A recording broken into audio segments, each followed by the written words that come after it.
I am actually coming to you from another room, but I'm currently having breakfast. Still way too hot. So I'm sitting in my kitchen. And this is not going to be a really huge video, just something I wanted to address. And I think now is a good opportunity to do so, because I've recently been in my local arts and crafts store, because I've made some acrylic paintings and I needed a varnish to protect the paintings if I consider selling them. And as I have an exhibition in October, it might well be that somebody wants to buy them. People, I don't know what's wrong with my voice. It sounds even more like a chainsaw than usual. If you listen to my other videos, this is my normal voice, just a little bit more scratchy today. I don't know why. Maybe more coffee. So, I went out to the store and got me this because it was the only varnish that was matte. All the other ones were like brilliant.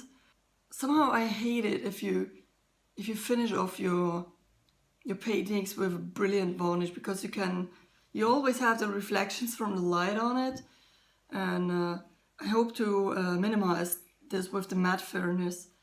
And also I like the way how acrylics look normally, and oil is already shiny by itself. You don't have to put a shiny varnish on it. I know it is Schminke. Schminke is a little bit more expensive. Still not the most expensive one, but this cost me 17 euro. I just spent 17 euro just to finish my paintings. So you have to imagine, I did not even include the price of the brushes and the colors yet. So what I want to tell you with this, pay your artist. The same goes for you artists as well. Don't undersell your value. You have a lot of material you have to pay for. You invest a lot of time in your work. And not to mention, you also have, if for example like me, you have studied your craft, you paid your fees or your material to even finish your academic studies. So you've learned your skill. And even the person who did not went to school for his art, he or she invested the time to learn the skill to do something for you. Like, you have a lot of people trying to push the price down by saying, yeah, but you can do this in like 30 minutes. So I only give you $5 and we're good. And you have to think, no, hell no. I mean, yes, you worked on it half an hour, but you learned for years this craft to make it in half an hour. Anyway, my point here is, if for example you hire an artist for your game, your comic, your book, whatever, illustrations, if the art is like a service of and a part of a bigger project, people tend to not pay the artist right or undervalue, or they try to push down the price that the artist asks. Artists have a reason why they ask for a specific price. Sure, there are always those who grossly overprice, but you cannot tell me or any other artist that you grossly overprice when you try to get your 20 euros an hour.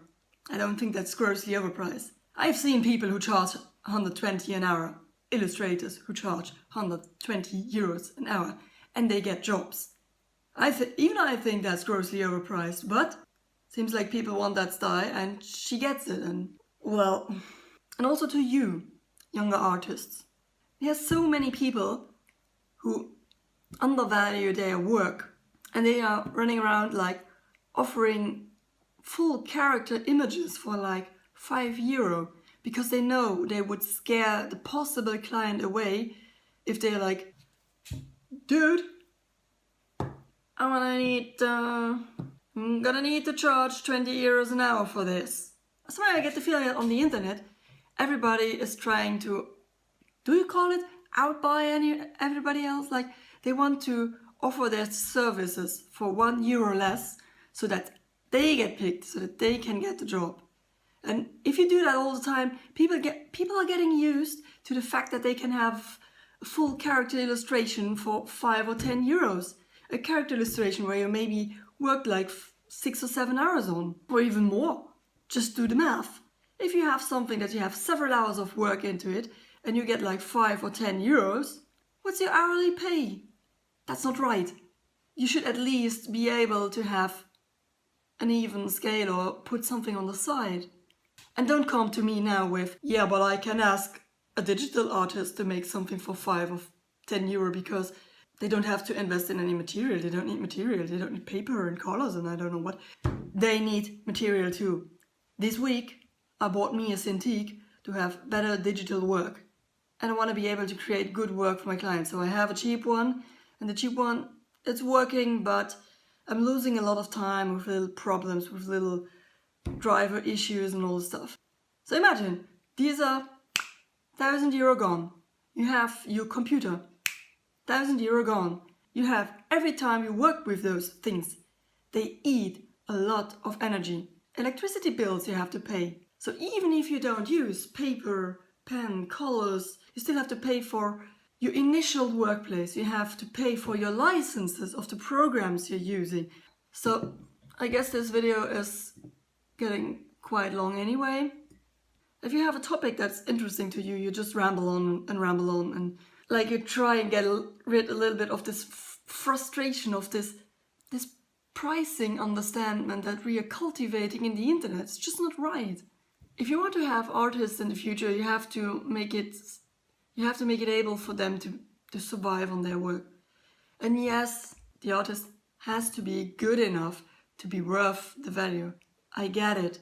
But there are so many artists who do really good work and they get underpaid. And that's not right. So don't go ahead and chase like 50 jobs a month just because they pay a couple of bucks each.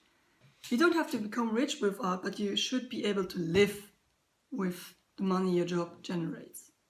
Well, my name is Anchorman Nono. This was the Nonorama Morning News, and I wish you a pleasant day. Finally, I can drink my coffee.